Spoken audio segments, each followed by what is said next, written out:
Hello. Today we're going to read the third post. November 25th, 2005.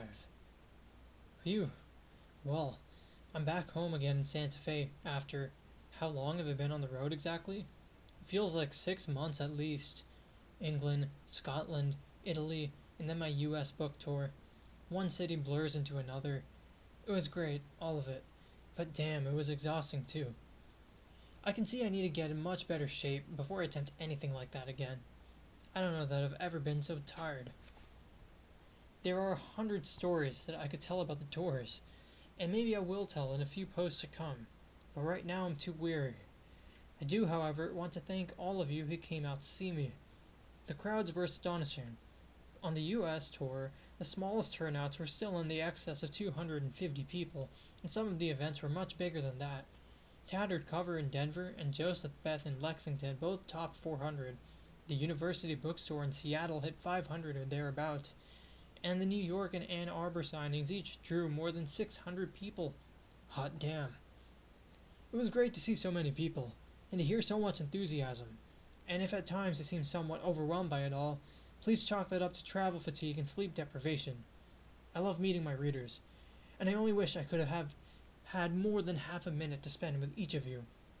FWIW. Cons are really much better than signings for talking and hanging out.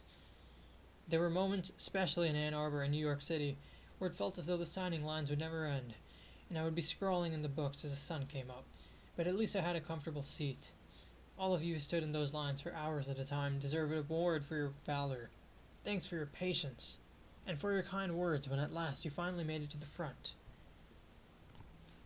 I was in the Bay Area when I received the news that A Feast for Crows was going to debut at #1 on the New York Times Bestseller list.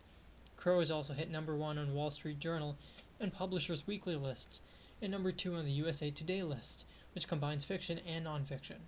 A few days before, Time magazine had hit the stands, with as good a review as any writer could ever hope for. Being able to share those tidings with my readers as some of the signings made them even more memorable. This will be a month that I will remember for a long, long time to come. Just now, though, all I want to do is sleep, read my mail, get caught up on my football games, and the last 6 episodes of Rome. Later. Current mood. Null null. This was a good post. This is my favorite one so far. So, first of all, yeah, A Feast for Crows was actually, I think, the first one to be #1 on the bestseller list. The first 3 books did not debut at #1, so that was a pretty big milestone in George R. R. Martin's, I suppose, his popularity. And it's nice, again, hearing him talk about book signings, but this is really interesting. He was watching Rome back then, and yeah, 2005 seems like the right time. I still haven't seen it, but I do want to. This is an HBO show.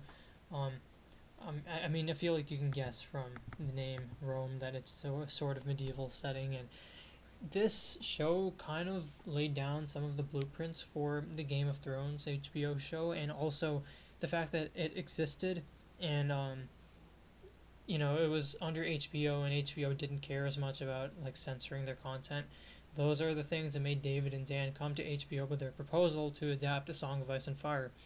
So George R. R. Martin, knowing the television show Rome and being familiar with HBO works, it's probably a pretty big factor into why HBO was the studio to create Game of Thrones. Aside from the fact that no other studio would be really showing that level of nudity or violence, I guess. Anyways, that's all I really have to say, but that was a pretty good post. See you next time.